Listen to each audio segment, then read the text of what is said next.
Y estamos ya de inmediato, presentamos con la presidenta del Senado, Jimena Rincón. Senadora, muy buenas noches y gracias por estar aquí. Muy buenas noches. Muy buenas noches, senadora.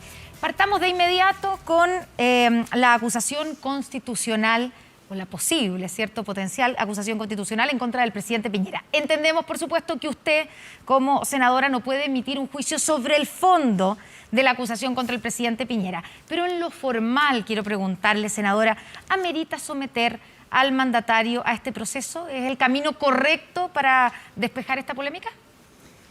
A ver, ustedes saben que por norma no puedo entrar en este tema. Lo único que creo corresponde decir es que cualquier situación del presidente de la República, de un ministro de Estado, que se enfrente a una posible acusación constitucional, lo que corresponde es investigar, determinar, ¿no es cierto?, los y las diputadas si corresponde o no hay lugar para una acusación y, en este caso, el presidente esclarecer las dudas o sospechas o hechos eventualmente irregulares a efecto de que se puedan o no conformar convicción quienes van a estudiar esta acusación constitucional. O sea, de esas palabras concluyo que sí amerita someter al mandatario a una acusación constitucional. No. Yo lo que digo es que quienes estudiaron el presentar la acusación constitucional tendrán que, ¿no es cierto?, hacer el proceso en la Cámara de Diputados, que es la que tiene que revisar este hecho, y los y las diputadas tendrán que estudiar los antecedentes para ver si hay o no hay fundamento para proceder. Y quien en este caso está hoy día en el centro, ¿no es cierto?, de la noticia, que es el presidente de la República, tendrá que entregar los argumentos a través de su defensa para desvirtuar la posible acusación. ¿Y usted le cree que ni él supo ni intervino en esta operación Dominga tan cuestionada hoy día? Es que me vas a hacer entrar al fondo, Matías, y no quiero entrar al fondo. Creo que si le preguntas a la ciudadanía, y estuve hace un rato atrás en un programa de televisión donde se hacía la pregunta, y no sé cuántos habrán terminado finalmente opinando, pero el 83% no le cree. Esa es la sensación. ¿Por qué cree usted que no le creen? Porque yo creo que tenemos un problema hoy día en nuestro país de quebrantamiento de la fe pública. ¿Pero el presidente en particular? Claro, porque el contexto, ¿no es cierto?, de lo que hay señala que es como poco probable que no haya sabido. No estamos hablando de algo trivial, estamos hablando de una cosa muy compleja y hace que cueste creer. ¿Hace bien la Fiscalía en volver a investigar, abrir una investigación? Mira, yo creo en lo... Porque hubo cosas juzgadas, dice el gobierno, que llegó a la Suprema, en fin. A ver, más allá de sobreseído el mismo presidente. Gracias, claro. Sobreseído. Más allá de la formalidad, ¿no es cierto?, y del tema de la cosa juzgada, creo que cualquiera, el presidente de la República, ministro de Estado, frente a una situación como la que hoy día estamos viviendo, tiene que ayudar a que se restituya la fe pública. Entonces, si el argumento es que esto es cosa juzgada, la verdad es que nos saltamos el fondo y nos vamos a la forma, y eso no ayuda a despejar la duda o la sospecha. Senadora, ¿debe inhabilitarse el senador Chaguán, Francisco Chaguán, que el viernes dijo que creía en la inocencia del presidente, considerando que él es, igual que usted, senador, y por lo tanto son los que van a juzgar la validez de la acusación constitucional? Yo creo que está en la línea ahí, en la delgada línea, ¿no? Usted le presenta al Senado, ¿tiene algo que decir al respecto? ¿Quién dirime esa eventualidad? Eso no lo dirimo yo, se dirime en el Senado, hay que revisarlo en su minuto y en su oportunidad. Tiene que hacerse la presentación, ¿no es cierto?, de petición de inhabilidad, se analiza el tema. ¿Quién la solicita? ¿Usted, por ejemplo, podría solicitar esa inhabilidad? Claro, yo podría solicitarla. ¿Y usted qué cree? Mira, yo creo que es un tema que tenemos que discutir y yo pido que todas y todos mis colegas tratemos de ser tremendamente cuidadosos porque es muy delicado. No estamos hablando de cualquier acusación constitucional. Estamos hablando de la acusación constitucional del presidente de la República y por lo tanto hay que ser extremadamente rigurosos. Siempre hay que hacerlo, hoy día con mayor razón. Senadora, ¿cree usted que el presidente Piñera debe ser destituido? Me vas a hacer entrar a la materia de fondo y prefiero, Constanza, guardar silencio. El senador Insulza en una declaración dice: el hecho de que estemos en los Pandora Papers es una mala cosa. Nos pone en un casillero del que no estábamos acostumbrados. ¿Nos ha expuesto, a su juicio, el presidente Piñera a una deshonra internacional o a una deshonra como país? Yo creo que hoy día claramente el aparecer en los Pandora Papers no es una buena noticia para nadie en ninguna parte, y por eso es tan importante poder aclarar todos los hechos. Cuando tú te vas al proyecto Dominga, y ya no vamos a entrar al tema de si el presidente sabía o no sabía lo que pasó con su empresa, si tú te vas a la situación de Dominga y todo lo que rodea ese hecho, hoy día, a la fecha, no se ha hecho el levantamiento y la demarcación para que se firme el decreto respectivo, pese a que hay un pronunciamiento del Consejo de Ministros. Y de eso ha pasado parte importante del gobierno de la presidenta Bachelet y toda esta parte del gobierno del presidente Piñera. Entonces, si a mí me preguntan cómo enfrentar estas cosas, yo creo que el presidente debiera ya citar al Consejo de Ministros y pedirles que tomen una decisión respecto de ese hecho. ¿Por qué? Porque eso tampoco contribuye a despejar las dudas que hay en torno a todo lo que se ha vivido. ¿Y usted cree que se debiera entonces declarar zona protegida, medioambientalmente protegida, esa zona donde estaría emplazado el proyecto Dominga? Cuando uno mira los antecedentes, y aquí hay que tratar de ser súper riguroso, uno se da cuenta que esta situación debió haberse despejado hace ya un buen rato y debiera citarse al Consejo de Ministros, cuyo objetivo sea, el objetivo, digamos, de citarlo es conocer la propuesta de cartografía definitiva que debiera haberse ya puesto a disposición de ellos para poder demarcar el área y con eso establecer la zona protegida del sector que se conoce como La Higuera. A la fecha eso no ha ocurrido. Pero hay un recurso pendiente, digamos, hay un fallo pendiente en la Corte Suprema, sí, pero eso, sobre el proyecto. Eso tiene que ver con el proyecto, sí, no tiene que ver con el área. Y se ha dejado pasar demasiados años, y por eso digo, tanto en el gobierno anterior como en todo este gobierno, y no se ha tomado esa decisión. Entonces, si nosotros decimos, aquí lo que hay que hacer, y en la línea de lo que tú decías, Matías, despejar, ¿no es cierto?, el tema de la fe pública, este tema se arrastra de demasiado tiempo. Y la pregunta es, ¿por qué no se ha hecho? Pero no es complejo, senadora Rincón, que se haga solamente porque es una complicación. Esto debió haberse hecho porque correspondía hacerlo. Eso, por el mérito particular. Por el mérito propio de la situación que se vive. Porque si no sería como el telefonazo de Barrancones, hacerlo porque es una empresa que estuvo ligada. Esto debiera hacerse porque corresponde hacerlo. Por méritos ambientales. Por mérito ambiental, porque el proceso está inconcluso. Y mientras no se concluye el proceso, lo que tenemos es una zona desprotegida. Déjeme preguntarle sobre la imagen, a propósito de la imagen y la eventual deshonra de que Chile, el presidente, están los Pandora Papers en los grandes diarios del mundo. ¿Cómo es el costo político? ¿Cómo lo evalúa usted de que Chile eventualmente... Para Chile altísimo. Pero le pregunto, la eventualidad de Chile destituye a su presidente por el caso de una minera. ¿Cómo el costo político, más allá de un proceso que esté abierto? Yo creo que el costo de una decisión como esa en cualquier momento de la historia de un país nunca es bueno, ni política, ni social, ni económicamente. Lo que no significa que no se tenga que tomar esa decisión. Considerando que es una decisión política que se va a tomar cuando haya abierto un proceso judicial que todavía no va a tener fallo. Además, ¿es apropiado? No es... Además, pero a poco de una elección presidencial, además, claro, pero este no es un proceso judicial, es un proceso político. Por eso existe la acusación constitucional, pero tiene un costo sin lugar a dudas. Senadora, sobre el punto que usted dijo del Consejo de Ministros y que debiera llamarse inmediatamente, convocarse para tomar una decisión acerca de la demarcación y de la zona. De La Higuera. Exactamente, de La Higuera. ¿Usted cree que el Consejo de Ministros hoy día puede tomar una decisión que de alguna manera está directamente relacionada y podría afectar al presidente? Si el Consejo de Ministros de este presidente. ¿En qué sentido? Porque estamos hablando de un proyecto que efectivamente por el supuesto conflicto de interés que hay o que hubo por parte del presidente Sebastián Piñera, va a definir si va o no va finalmente ese mismo Consejo de Ministros. Claro, pero la resolución del Consejo de Ministros ya existe. Lo que hay que hacer es la cartografía. Y esa es la que está pendiente, no la resolución del Consejo. Ya, pero la decisión que tomen va a afectar el proyecto, de alguna manera. Está bien, pero por no tomarla, no se afecta al proyecto, entre comillas, negativamente. Es como absurdo, ¿no? Y ahí viene toda la duda de, no se ha hecho para que la zona esté desprotegida ambientalmente. Perfecto. Hay interpretaciones respecto del artículo 52, número 2 de la Constitución, donde plantea la eventualidad de que se apruebe una acusación en la Cámara de Diputados, si es que debe o no quedar suspendido el presidente de la República. ¿Usted tiene su interpretación? ¿O usted cree que está claro eso? No creo, no sé por qué esa duda. No, porque mayoritariamente creen que no, ni los gobernadores ni el presidente. ¿Usted está de acuerdo con esa interpretación? Por la forma en cómo está redactado el artículo, la verdad básicamente es que no soy constitucionalista, no es mi área de expertise, mi área es estar en otro ámbito del derecho, pero no veo que deba suspenderse.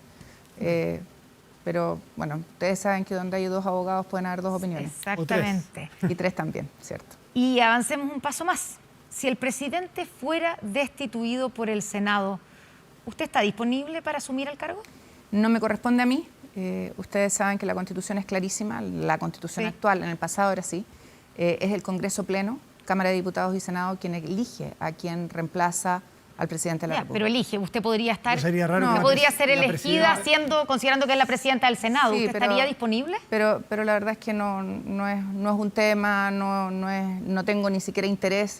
Yo la verdad es que estoy cumpliendo un rol en el Senado y espero poder cumplirlo hasta marzo. En la entrevista de hoy, pasamos al tema del cuarto retiro, usted dice que si no hay cambios a como viene el proyecto de la Cámara de Diputados, usted no lo aprueba. Sí, nosotros ¿A qué cambio se refiere puntualmente? A ver, primero, Matías, nosotros hemos conversado largamente de esto, todos los senadores de oposición, con nuestra candidata además, y para poder lograr la suma de voluntades que logre conciliar la inmensa voluntad de la ciudadanía, ¿no es cierto?, y los votos en el Senado, requiere cambios. ¿Qué cambios? Hoy día tenemos varios temas encima de la mesa. El tema de las rentas vitalicias, tal como están planteadas hoy día, se hace el cálculo del 10% sobre la renta original y no sobre la reserva técnica. Ese es un error tremendo y obviamente tiene consecuencias. El tema de las rentas altas, creo que corresponde que se exija, ¿no es cierto?, el pago de impuestos en las rentas además que deben contribuir con impuestos. ¿En qué nivel de renta está hablando usted? Hoy día, ocupando la tabla impositiva que tenemos, todos aquellos que pagan impuestos, si retiran, eso cuando cotizaron no estaba afecto a impuesto y corresponde que así sea, pero si lo retiran y están dentro de los tramos que tienen ingresos afecto a impuestos, deben pagar impuestos. El tema de establecer incentivos al reintegro, eso es una indicación que yo perdí no me acuerdo si fue en el primero o segundo retiro, ya después no lo pudimos establecer, pensando en que tenemos que hacer que las personas tengan, si han tenido una mala situación, un problema, en el futuro, cuando tengan una situación distinta, puedan devolver esos ahorros a su fondo y que no les cobren impuestos por hacerlo, o sea, que tengan un incentivo real. El que veamos de qué manera vayamos perfeccionando, ¿no es cierto?, los retiros para no causar un impacto tan grande que al final esto es un boomerang. ¿Y a quién le repercute? A la gente que está por pensionarse, a la gente mayor, y es lo que queremos evitar. Ya, y en ese sentido, O senadora, sea, una cosa es la idea de legislar y otra cosa es qué legislamos. Ya, por eso, pero si no, porque algunas de estas indicaciones o parecidas a estas se perdieron en la Cámara de Diputados, ¿cierto? Sí, los impuestos fundamentalmente. Exactamente. El proyecto como está hoy, ¿usted El proyecto lo aprobaría como está, o lo rechazaría? el proyecto como está hoy tiene dos momentos. Uno, la idea de legislar y dos, los artículos específicos, los incisos más bien específicos. Y en los incisos yo no estoy dispuesta a legislar tal como está. Y obviamente vamos a proponer modificaciones, las hemos estado conversando con colegas, tenemos borradores, yo los estoy Le pongo viendo. el siguiente escenario. Se separa el proyecto, rentas vitalicias, que es muy polémica, se deja fuera y sigue como está lo referente al cuarto retiro de la AFP. ¿Vota a favor o en contra usted? Con las modificaciones, Matías, que estamos haciendo. Solo con las modificaciones que ha dicho. Sí, pero Su candidata no dice lo mismo, dice que se ha hablado de la letra chica y que así como está. No, o sea, yo, a ¿Ahí mí la discrepa de letra su chica, candidata? a mí la letra chica nunca me ha gustado. ¿Usted discrepa a su candidata aquí? No, con Yasna hemos conversado esto y lo que Yasna señala es que la única manera de sacar adelante esto es que aunemos voluntades. Pero ella está por aprobar el cuarto retiro sin peros. Ella ya ha dicho que está a favor sin ponerle ninguno de estas indicaciones que usted nombra. Está bien, pero también hemos conversado con ella que para poder sumar las voluntades tenemos que ser capaces de sumar votos. Para sumar votos tenemos que tener una legislación que no sea peor que el beneficio que se pretende lograr. Y en eso creo que Yasna tiene suficiente liderazgo como para conversar con nosotros y aunar las voluntades. Ya vamos a preguntarle sobre el liderazgo de Yasna Proboste, pero quiero preguntarle con la inflación del mes de septiembre, 1,2%, la conocimos el día viernes. ¿No es evidencia suficiente evidencia técnica, para establecer el daño que han hecho los retiros en la inflación concretamente y por lo tanto afectando el costo de vida, sobre todo para los más pobres? ¿Por qué insistir en un cuarto retiro? ¿Tú de verdad crees, Connie, que los retiros son los que han provocado esta magnitud de En inflación? parte sí, lo dicen todos los expertos. En parte, Sí, por ese supuesto. es el punto. Ese es el punto. Pero si hay otros factores exógenos, agregarle... Hay No otros ayuda, factores. empeora. Hay que otros, pudiera ser, depende de ustedes. ¿Para qué agregarle si hay otros elementos que ya Hay otro- aumentan la inflación? hay otros factores, como por ejemplo los precios externos, todo el tema, ¿no es cierto?, del transporte. Hay materias, y voy a darles un ejemplo que creo que es brutal, y no se habla de eso, y tiene que ver con, al final del día, con qué país estamos construyendo, ¿no? El precio del gas. Ustedes me van a decir que el precio del gas subió por los retiros, cuando hay evidencia puesta encima de la mesa por la Fiscalía de lo que han hecho las empresas para subir de manera desproporcionada el precio. Entonces, ¿qué es lo que quiero decir? Que efectivamente uno de los factores que ha incidido en la inflación que tenemos tiene que ver con el mayor circulante, no solo de los retiros, sino que también del IFE, ¿ya? Donde hay mayor poder adquisitivo, efectivamente. Entonces, pero ¿cuál no es es el único. Entonces, ¿cuál es la necesidad? ¿Cuál es el Porque punto? se entiende que hay una necesidad Disculpe, todavía senadora, pendiente. Usted dice que, por ejemplo, lo de la Fiscalía y los distribuidores de gas. ¿Acaso no opera lo mismo para los parlamentarios que van a la reelección y en beneficio propio aportan el cuarto retiro, aumentando la inflación, cuando los que ganan son solo ellos con la plata de los otros? No. ¿Acaso eso no es incompatibilidad? A ver, creo que hay varios ejemplos de candidatos que han usado el retiro como elemento de campaña y les ha ido muy mal. Muchos, de su partido No. también. No, No, es que les ha ido muy bien, Estoy pero- hablando de las últimas elecciones y donde hubo una persona que llevaba la batuta y le fue muy mal a su pareja. Entonces, yo sería cuidadosa como para señalar que ese es el argumento. Hay una Lo que quiero correlación alta, senadora, una correlación alta entre parlamentarios que van a la reelección Matías, pero y que están está aprovechando bien. el cuarto retiro. Yo estoy siendo estoy tratando de ser súper objetiva, cuidadosa cuando me planteo en este tema. No es un tema muy popular decir que uno quiere hacer arreglos para evitar daños. Y eso es, al final del día, lo importante. Tenemos un problema con mucha gente. Hay gente que, y se te acerca y te dice, senadora, por favor, apruebe este cuarto retiro porque no tengo cómo salir adelante. Llevo 5 meses sin remuneración y lo único que tengo es ese ahorro. Mujeres, en regiones. O sea, tenemos argumentos como para decir, aún se necesita. ¿Que tiene efectos negativos? Los tiene. Por eso decimos, hay que hacerle modificaciones. ¿Le parece correcto en este sentido, como lo dice Matías, que la senadora Proboste solicite a sus pares, como usted, aprobar el proyecto? La senadora Proboste y candidata Sí. presidencial, nuestra candidata, ha conversado con nosotros, ha dialogado, ha escuchado y tiene la capacidad suficiente como para entender que más allá de pedirnos, ¿no es cierto?, el respaldo Pero les ha a pedido. aprobar, absolutamente, Sí. a aprobarlo, entiende que nosotros tenemos la obligación de estudiar técnicamente esto, ver los efectos negativos y cómo lo arreglamos. Y en eso no ha habido ningún sí ni un no con ella. Es absolutamente... Pero no hay una presión a los pares de decirle, si ustedes no votan a favor, están poniendo en jaque mi candidatura. La verdad es que no nos ¿No ha se dicho sienten eso. presionados No, ustedes? Yo no me siento presionada ¿Ella porque debería retirar el proyecto de nacionalización que presentó con el senador Navarro hace un tiempo? el proyecto De los fondos me refiero. ¿sí? El proyecto de nacionalización de los fondos de pensiones tiene que ver con la creación de estas cuentas nocionales. Yo tengo mi mirada sobre el tema, lo hemos conversado con ella, de hecho no hemos logrado entre todos ponernos de acuerdo en cuál es el sistema de seguridad social. Ustedes han visto que el gobierno lleva ya prácticamente, no sé, 3 años y medio y no se puede avanzar en el tema de pensiones, porque no solo es un tema complejo, sino que es un tema donde se tocan muchos intereses. Yo misma, y lo he conversado contigo más de una vez, creo que con Sí. Constanza también, he señalado que aquí tenemos que terminar con las tablas de mortalidad tal como han sido concebidas hasta la fecha, con la tasa de interés técnico, el retiro programado, y no se logra avanzar. ¿Por qué? Porque hay intereses detrás. Y creo que eso es lo importante, cómo construimos un sistema de seguridad social en pensiones que logre el objetivo. ¿Cuál es el objetivo? Tener buenas pensiones. Senadora, hablando de Yasna Proboste y de la carrera presidencial, faltan 6 domingos, ¿cierto? 40 días 40 días, ¿ya? Y efectivamente hoy día acaba de Mañana aparecer tienen una... un debate ustedes acá. Exactamente, mañana hay debate presidencial aquí en Televisión Nacional y a su candidata, efectivamente, acaba de salir una encuesta, ¿cierto, CADEM, donde aparece ya en tercer lugar, Hemos no en el avanzado. cuarto que lleva todo este tiempo, pero igual subiendo un pelo, como se dice, Sí, no más que un pelo. Pero pasamos del Le quiero cuarto al tercer lugar. Ya, pero ¿qué le falta a Yarna Proboste para realmente despegar en las encuestas?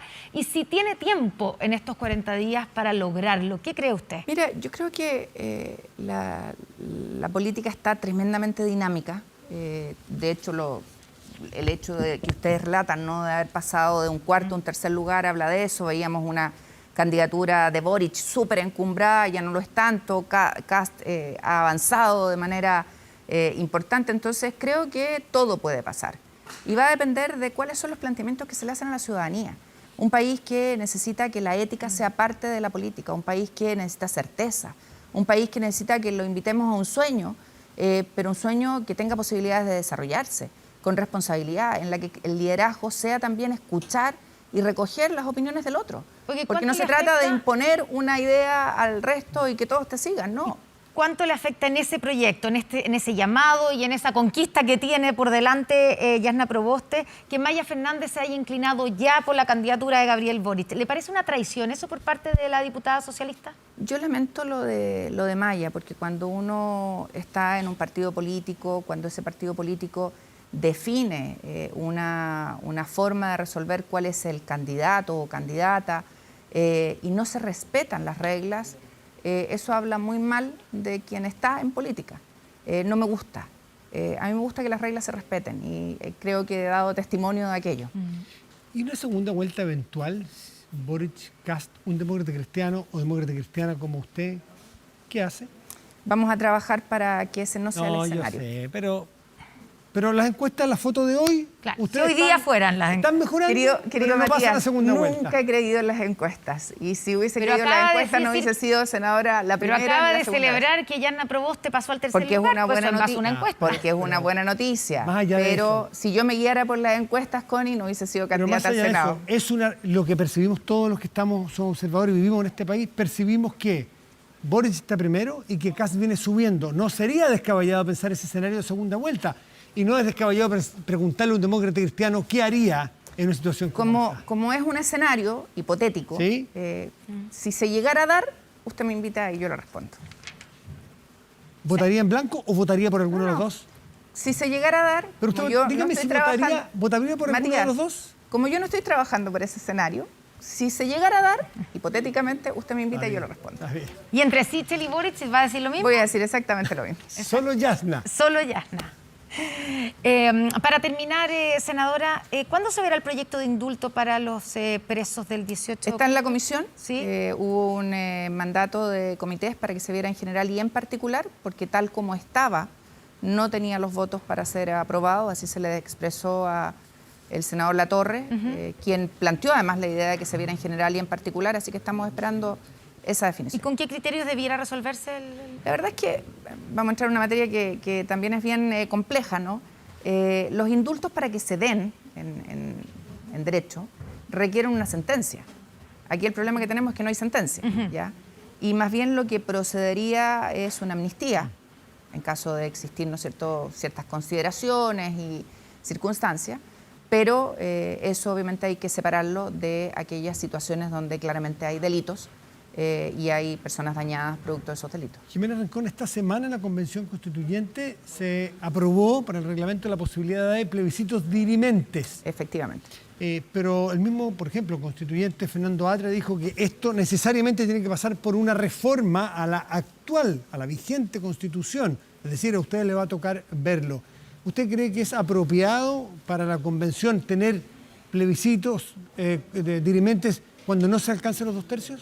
Mira, primero felicitar a la Convención porque terminó la tarea del reglamento y cuando tú recibes una tarea tan importante, un mandato tan importante como escribir la Constitución y no tienes reglas para funcionar, el que hayan logrado terminar aquello, distintas miradas, distintas visiones, con representantes del mundo indígena, mitad hombre, mitad mujer, creo que de verdad merece una felicitación. Dicho aquello, y me lo preguntaron también y lo respondí en estos días, creo que es claro el mandato que tienen y el mandato es que tienen que ponerse de acuerdo en el nuevo texto y el quórum para hacerlo es de 2/3. Este plebiscito dirimente para aquellas materias que no logren los 2/3, primero requiere, como tú bien lo dices, una reforma constitucional que los habilite. Y segundo, pasa por el Congreso actual. que tiene que hacerla efectivamente el Parlamento. Y segundo, creo que no es sano, porque no estamos hablando de un plebiscito dirimente para resolver una materia específica en que el Parlamento dice, saben que esto lo va a definir la ciudadanía, sino que estamos pasándole a la ciudadanía el que una parte de la Constitución, de ese texto de la Carta Magna, la resuelva la ciudadanía, y la ciudadanía no va a tener todo el texto encima de la mesa, sino que solo una partecita, y esa parte a lo mejor es incoherente con el resto del texto. Resumen, usted no está de acuerdo con los plebiscitos. No me cuadra, Matías, de verdad que no me cuadra, porque creo que pierde sentido el mandato que tiene esta convención, y el mandato es que construyan una gran mayoría para que terminemos con lo que tenemos hoy día. Necesita 2/3 de esa reforma Sí, en el Congreso. ¿Usted no daría el voto para los plebiscitos dirimentes? Es que me tendrían que convencer de que fue no. Y te estoy Hoy día no diciendo está que hoy convencida. día... Hoy no no está es que no esté convencido, hoy día creo que es un error. Ya. Porque ¿Y que se excedió la Convención Constitucional yo al creo- aprobar?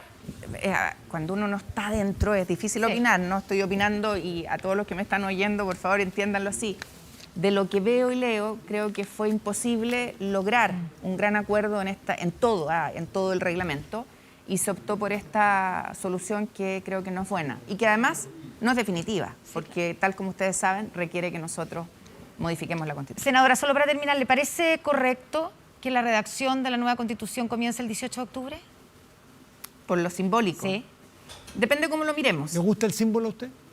Depende cómo se mire. ¿Cómo lo mira podría usted? haberse elegido el 15 de noviembre. ¿Cómo ¿no? lo mira No usted hubiésemos que se arriesgado elige? mucho.